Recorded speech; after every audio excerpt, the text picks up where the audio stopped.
BSF को भूमि देनी पड़ेगी फेंसिंग के लिए भारत सरकार को। मेरे स्तर पर मैंने 7 पत्र लिखे ममता बनर्जी को।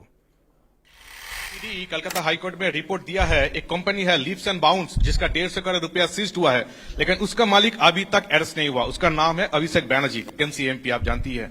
इसीलिए सेटिंग्स वगैरह ये जो लोग प्रश्न कर रहे हैं, इसीलिए सेटिंग्स वगैरह ये हवा उठ रहे हैं, नैरेटिव्स उठ रहे हैं। बीजेपी का जो लोअर लेवल का नेता भी है वो भी पूछ रहे हैं कि क्यों अभिषेक बैनर्जी अरेस्ट नहीं हुआ, उसका कंपनी का 150 करोड़ रुपया सीज्ड हुआ फिर भी अरेस्ट नहीं हुआ। बीजेपी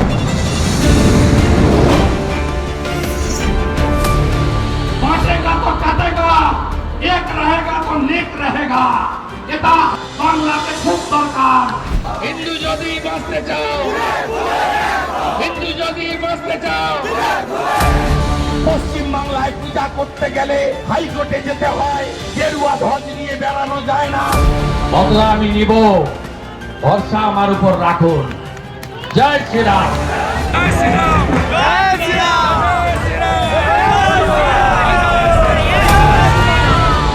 ৬৫ ভাগ হিন্দুকে এক করেছিলাম।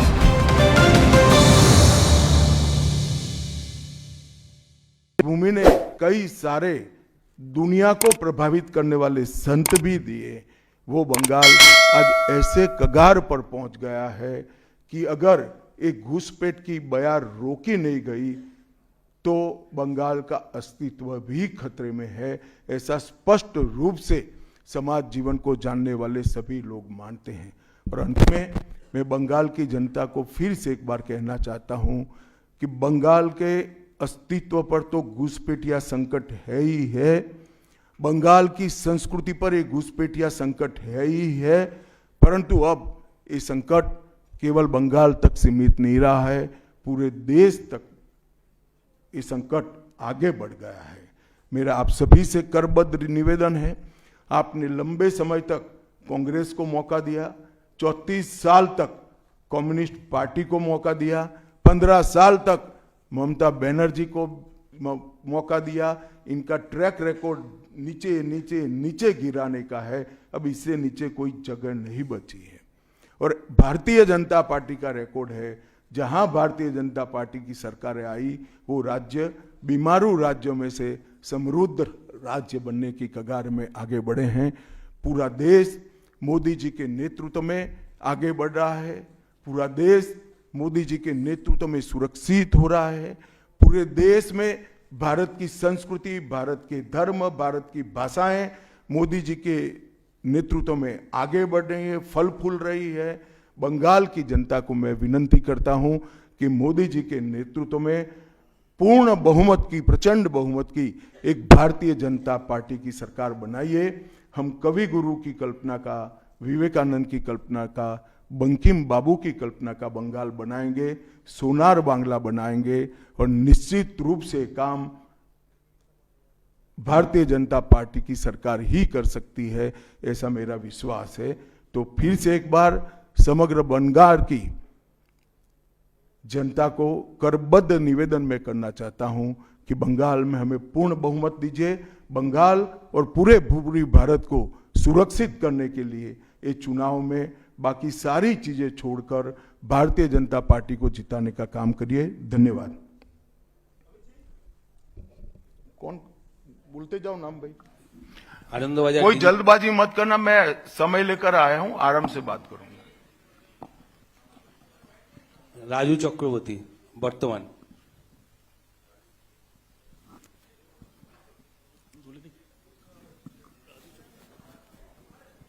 चलो भाई दूसरे कोई खड़े हो जाओ। गृहमंत्री जी नमस्कार, राजू चक्रवर्ती वर्तमान। मेरा 2 प्रश्न है। एक करो। अच्छा। 2014 के बाद आप जब पार्टी और एडमिनिस्ट्रेशन में बहुत सारे संस्कार लाए, 75 साल के बाद कोई भी लीडर या फिर मंत्री हो उसको मार्गदर्शक के भूमिका में जाना पड़ता है। तो आपको क्या लगता है अभी हाईएस्ट लेवल पे जो भी है पार्टी या फिर एडमिनिस्ट्रेशन में, वो 75 साल हो गया, उसको अपने आप वानप्रस्थ में जाना चाहिए? चलिए मैं बुलाकर आपको बताऊंगा। तुम बंगाल की चिंता करो भैया, मेरी पार्टी की क्यों चिंता कर रहे हो?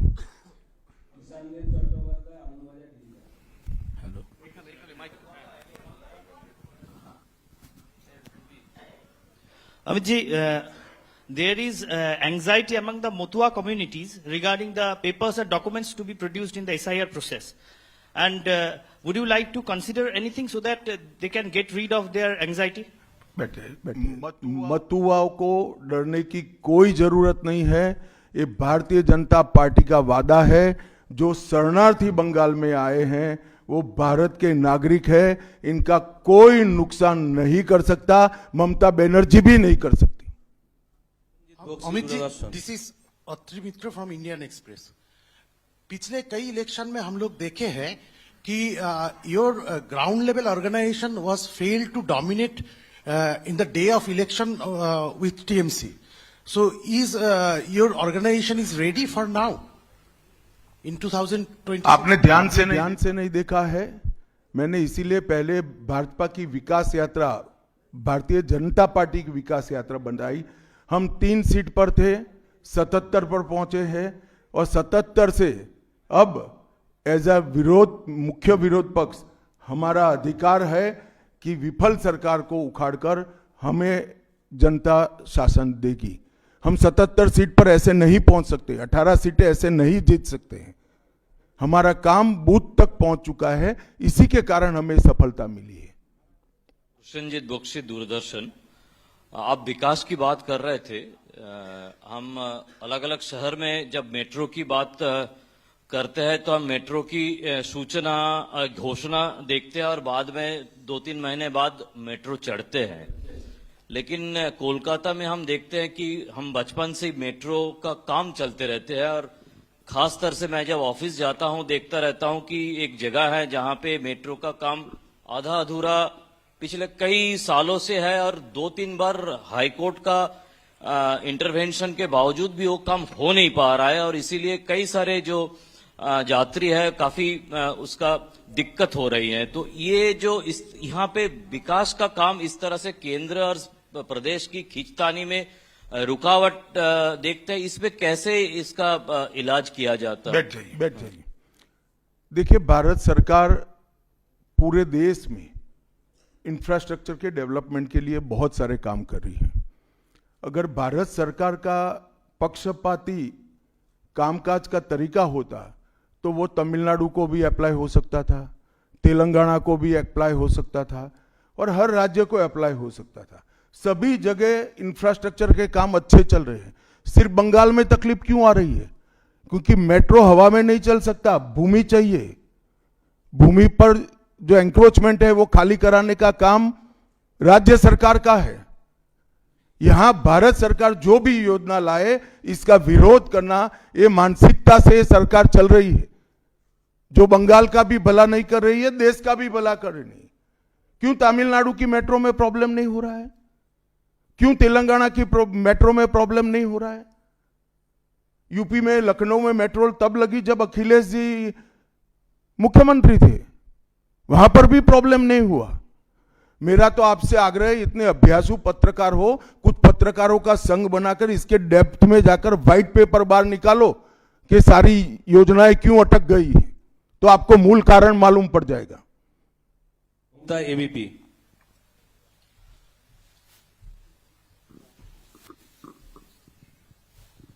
अमित जी, अभी आपने वंदे मातरम की चर्चा का जिक्र किया, लेकिन उसके साथ में जो है एक चर्चा और हुई थी, जी राम जी जो अभी जो कानून की शक्ल ले चुका है, उस दौरान भी जो है ममता बनर्जी और अभिषेक बनर्जी लगातार ये कहते रहे कि केंद्र सरकार से फंड ही नहीं आता तो हम विकास कैसे करें, वो फंड रोकना और उसका विरोध किया। देखिए भाई, इनके विरोध को अब देश में कोई गंभीरता से नहीं ले रहा है।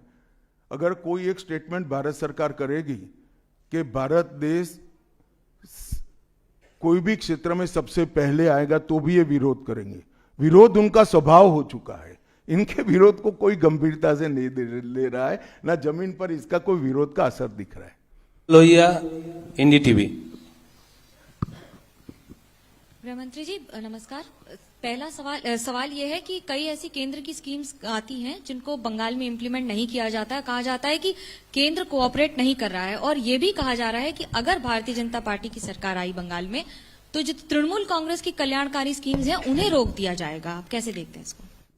देखिए, मैं बंगाल की जनता को यह अपप्रचार चल रहा है इससे स्पष्ट रूप से भारतीय जनता पार्टी की ओर से कहना चाहता हूं कि भारतीय जनता पार्टी की सरकार बनने के बाद अभी की जो सरकार जो स्कीमों के नाम से जो कुछ भी चला रही है, एक भी स्कीम बंद नहीं होगा और हमारे घोषणा पत्र में हम जितने भी स्कीमें करेंगे उसको जमीन पर उतारेंगे। ये हमारा रिकॉर्ड है, ट्रैक रिकॉर्ड है, देश भर में है। उज्जवल राय, ANI। सर, आपने सबसे पहले ही घुसपैठियों की बात की है, जो सबसे बड़ा मुद्दा देश के लिए भी है और खासकर पश्चिम बंगाल जिस तरह से बांग्लादेश का अभी मौजूदा हालात है उसको देखते हुए। लेकिन जो सवाल आपने किया है उस पे प्रतिक्रिया ये मिलती है कि BSF तो केंद्र के अधीन है, आखिर ये विरोधाभास तुम कहां भाभी जी को याद करते थे? मैंने पहले ही जवाब दे दिया। BSF जब तक फेंसिंग नहीं होती है तब तक BSF सुरक्षा नहीं कर सकती है। BSF को भूमि देनी पड़ेगी फेंसिंग के लिए भारत सरकार को। मेरे स्तर पर मैंने 7 पत्र लिखे ममता बनर्जी को। ये 6 साल के अंदर 3 बार गृह सचिव यहां कर मीटिंग कर गए चीफ सेक्रेटरी से। मैं पूछना चाहता हूं तृणमूल कांग्रेस की सरकार को, जमीन देने में क्या डर है? कि आपकी कोई रिस्पॉन्सिबिलिटी नहीं है या आप घुसपैठ होने देना चाहते हो? और फिर भी नदी नाले जंगल कहीं से कोई घुसपैठिया आ जाता है, कहां आता है? सबसे पहले गांव के थाने और पटवारी के बगैर कोई रह सकता है? इसके डॉक्यूमेंट कौन बना रहा है? बंगाल सरकार बना रही है। देश भर से जो घुसपैठिए पकड़े जा रहे हैं, इनके पास से बंगाल के डॉक्यूमेंट, फर्जी डॉक्यूमेंट पकड़े जाते हैं। उन्होंने घुसपैठियों को अपनी वोट बैंक मजबूत करने के लिए राज्य सरकार की नीति के रूप में स्वीकार कर लिया है। इसलिए मैं कहता हूं कि तृणमूल कांग्रेस घुसपैठ नहीं रोक सकती। बंगाल की डेमोग्राफी खतरनाक तरीके से बदल रही है और आने वाला समय बहुत चिंताजनक है। 26 के चुनाव से पहले बंगाल में मंदिर मस्जिद की राजनीति शुरू हुई है। आपको पता होगा मुर्शिदाबाद में बाबरी मस्जिद का। एक मिनट, मंदिर और मस्जिद दोनों की राजनीति कौन कर रहा है? एक तृणमूल से निकले हुए MLA कर रहे हैं और एक तृणमूल कांग्रेस कर रही है। तो सवाल का एड्रेस गलत है, सवाल तो सही है। निर्माण से बंगाल और भारत में शांति का माहौल बिगड़ सकता है। देखिए, चुनाव के वक्त ये सब करने की परंपरा कितनी उचित है वो बंगाल की जनता को तय करना पड़ेगा। मगर मुद्दा यहां तक सीमित नहीं हुआ है। युवाओं की रोजगारी का है, महिलाओं की सुरक्षा का है, घुसपैठ का मुद्दा है, भ्रष्टाचार का मुद्दा है, इंडस्ट्रीज के पलायन का मुद्दा है, गिरते जा रहे इंफ्रास्ट्रक्चर के स्तर का मुद्दा है। ढेर सारे मुद्दे हुए, कहीं से बच नहीं सकते।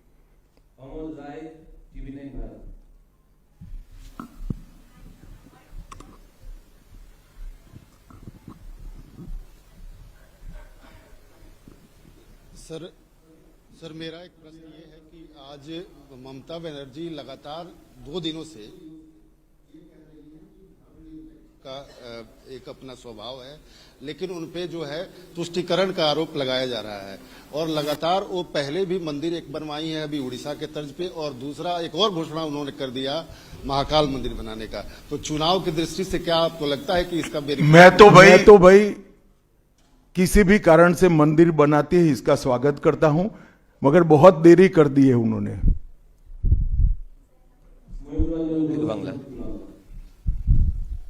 अमित जी, एक सवाल बार बार एक नैरेटिव फैला जाता है टीएमसी और लेफ्ट के तरफ से कि बंगाल में जितना भी काम कर ले बीजेपी कार्यकर्ता, ऊपर कुछ सेटिंग वगैरह है तो अमित शाह जी और नरेंद्र मोदी जीतना नहीं चाहते। आज पूछता है बंगाल, जवाब चाहे बांग्ला, आप लोग बंगाल को जीतना चाहते हैं? कितना सीरियस है सेंट्रल बीजेपी? देखिए भाई, मैं यहां आकर प्रेस कर रहा हूं। मोदी जी अभी थोड़े दिन पहले सभा करने के लिए आने के लिए निकले थे, जा नहीं पाए। अब ममता बनर्जी कह रही कि हम उनके साथ हैं। अगर उनको ये भ्रांति फैलानी है तो फैलाएं। भारतीय जनता पार्टी का कोई नेता घुसपैठियों को आश्रय देने वाले के साथ नहीं रह सकता। ये भारतीय जनता पार्टी का सिद्धांत है और हम सब भारतीय जनता पार्टी के कार्यकर्ता से लेके मोदी जी तक कटिबद्ध है कि मूल समेत तृणमूल कांग्रेस की सरकार को हम उखाड़ कर फेंक देंगे। जागरण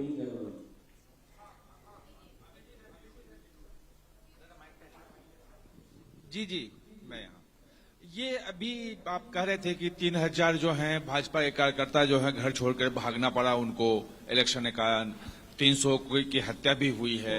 फ्री एंड फेयर इलेक्शन कैसे होगा अगर मतलब लोग जा ही नहीं पाएंगे बूथ पर? तो देखिए ऐसी ही नीतियां अपनाई थी कम्युनिस्टों ने, मगर सत्ता परिवर्तन हुआ या नहीं हुआ।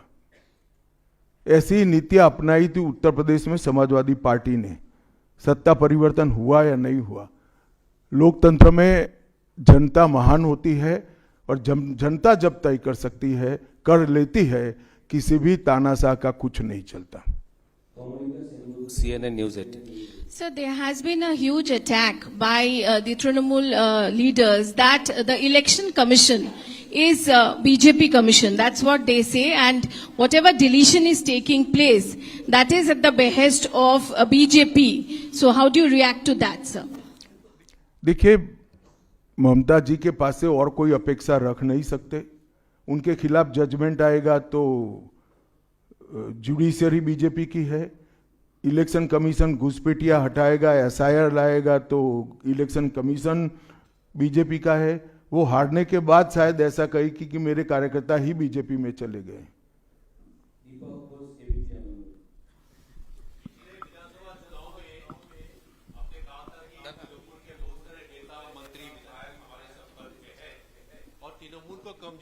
मैंने नहीं कहा भैया, ऐसा कभी नहीं कहा। हाँ आए ही है।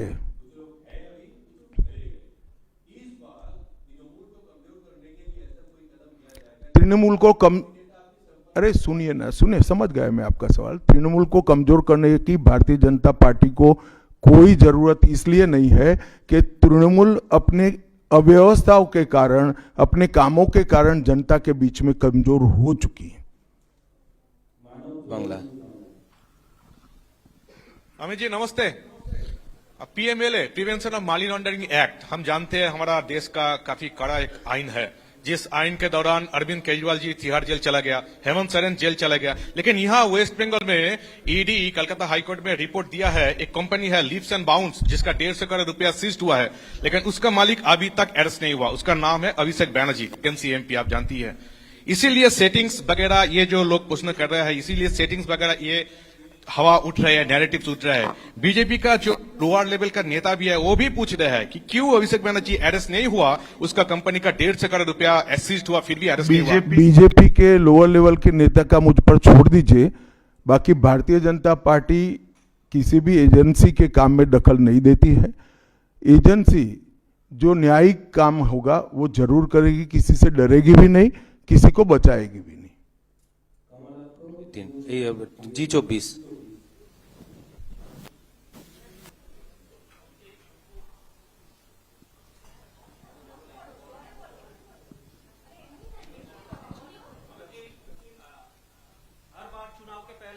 बंगाल आते हैं, अब तक एक टारगेट देते हैं बीजेपी लीडर और सभी को, तो इस साल 26 के चुनाव के पहले अब सुने नहीं, मैं कहा 2/3 बहुमत के साथ सरकार बनाएंगे, 2/3 मेजोरिटी के साथ सरकार बनाएंगे, तो टारगेट हो ही गया। चलिए धन्यवाद। अब सवाल फैब्रिकेट हो रहे हैं।